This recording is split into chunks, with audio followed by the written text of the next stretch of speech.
What's up, my kindred? If you are new to my channel, my name is Charisma.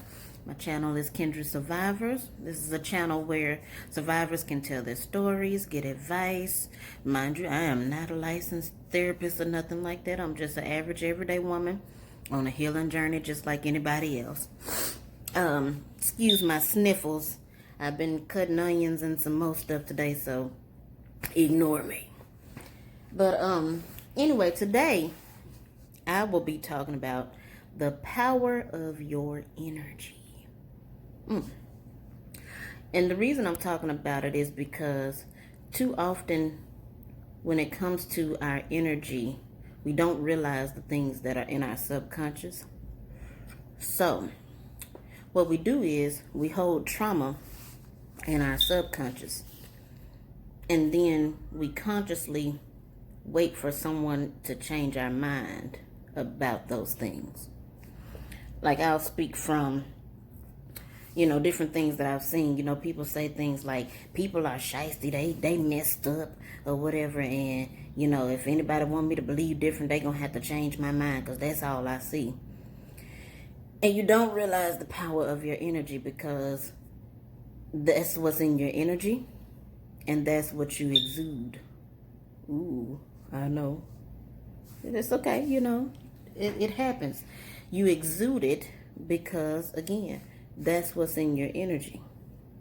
And so because you don't trust people, you walk around with an untrustworthy spirit. And you do untrustworthy things subconsciously. I'll give you an example of what it looks like. A woman, all she saw all her life. I never know a person's backstory. A lot of people have a different backstory. Some people were raised in chaotic households. Some people were raised in good households, and they just so happen to run into people who were chaotic for them. So with either scenario, what happens is you get with that person, or you come from that household, and you hold it within yourself, people are trifling, right? And so you exude that energy as you go out into the world, and guess what you do? You attract more trifling people. Not only do you attract more trifling people, you behave in trifling ways that you don't know that you're doing.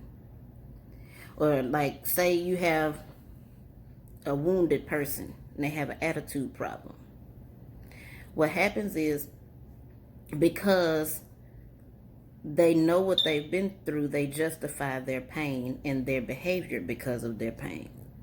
So you see a person with an attitude problem, and they say, well, if a man want to change my mind, or a woman want to change my mind about how I feel about men or women, then they going to have, a good one going to have to come along. But what happens is, even if you get that good one, you mess them up too. Because you have to change your mind first. You haven't dealt with what's in you. Now, occasionally, it happens to where a good person comes along and they can change your mind.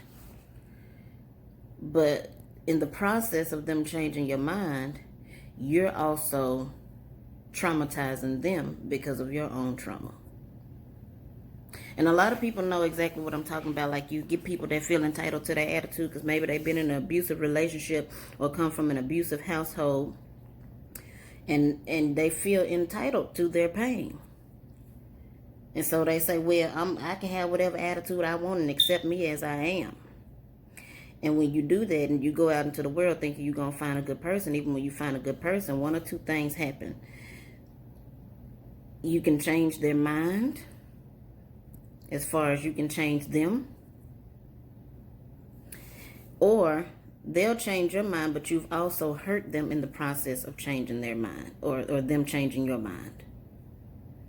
So now they're a little messed up. Now, some people are resilient when it comes to being traumatized, and they bounce back because they have emotional intelligence. A lot of times that's not what happens, because the brain is a feature of our existence that is a thing of habit. So when it comes to how you exist in the world, you have to change your mind first. You don't have to. Let me correct that. You should change your mind first. Because if you don't change your mind first, you bring your trauma into somebody else's life. And it becomes unfair to them. So, I say to you all, change your channel, change your mind, change your life. And also, as an update, boom, I am 11 weeks.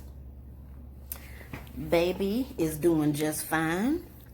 My skin, about the same. But that's all right. We're going to get it there. Anyway, y'all, I'm finna get to my red beans and rice. I'm finna have myself a great old dinner. And I hope y'all be blessed and be encouraged. I love you. Have a great day.